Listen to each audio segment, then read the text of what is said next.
ശബരിമല ക്ഷേത്ര ദർശനം പൂർത്തിയാക്കി രാഷ്ട്രപതി ദ്രൗപദി മുർമു തിരുവനന്തപുരത്തെത്തി. തിരുവനന്തപുരം വിമാനത്താവളത്തിലെ ടെക്നിക്കൽ ഏരിയയിൽ ഇറങ്ങിയ രാഷ്ട്രപതി രാജ്ഭവനിലുമെത്തി.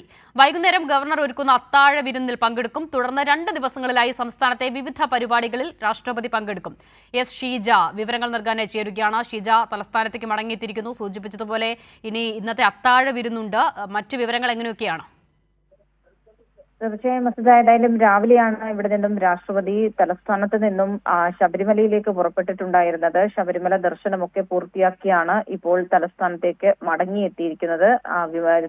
അതായത് വിമാനത്താവളത്തിന്റെ ടെക്നിക്കൽ ഏരിയയിലാണ് പ്രത്യേക ഹെലികോപ്റ്ററിൽ രാഷ്ട്രപതി എത്തിച്ചേർന്നത്. തുടർന്ന് അവിടെ നിന്നും വാഹന വ്യൂഹത്തിന്റെ അകമ്പടിയോടുകൂടി രാജ്ഭവനിലേക്ക് ഇപ്പോൾ എത്തിയിരിക്കുകയാണ്. ഇനി രാജ്ഭവനിൽ വിശ്രമമാണ്. അതിനുശേഷം അത്താഴ വിരുന്നാണ്. അത് ഗവർണർ തന്നെ ഒരുക്കിയിട്ടുള്ള അത്താഴ വിരുന്നാണ്. അതൊരു സ്വകാര്യ ഹോട്ടലിലാണ് അത്താഴ വിരുന്ന് സംഘടിപ്പിച്ചിട്ടുള്ളത്. ഈ അത്താഴ വിരുന്നിന് ശേഷം തുടർന്ന് മടങ്ങി രാജ്ഭവനിൽ തന്നെ എത്തി വിശ്രമിക്കുന്നതായിരിക്കും. നാളെ 3 പരിപാടികളാണ് നിലവിൽ രാഷ്ട്രപതിക്ക് ഷെഡ്യൂൾ ചെയ്തിരിക്കുന്നത്. അതിൽ ആദ്യ പരിപാടി രാജ്ഭവനുള്ളിൽ തന്നെയാണ്. രാജ്ഭവനുള്ളിലെ പരിപാടിക്ക് ശേഷം തുടർന്ന് അവിടെ നിന്നും ശിവഗിരിയിലെ പരിപാടിയിൽ പങ്കെടുക്കുന്നതിനായി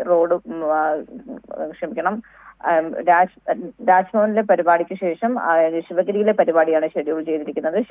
ശിവഗിരിയിൽ എത്തിയതിനു ശേഷം അവിടെ നിന്നും നേരെ കോട്ടയം പാലയിലെ പരിപാടിയിൽ പങ്കെടുക്കാൻ വേണ്ടി പോകുന്നതായിരിക്കും. ആ രീതിയിലാണ് നാളത്തെ പരിപാടികൾ ക്രമീകരിച്ചിരിക്കുന്നത്.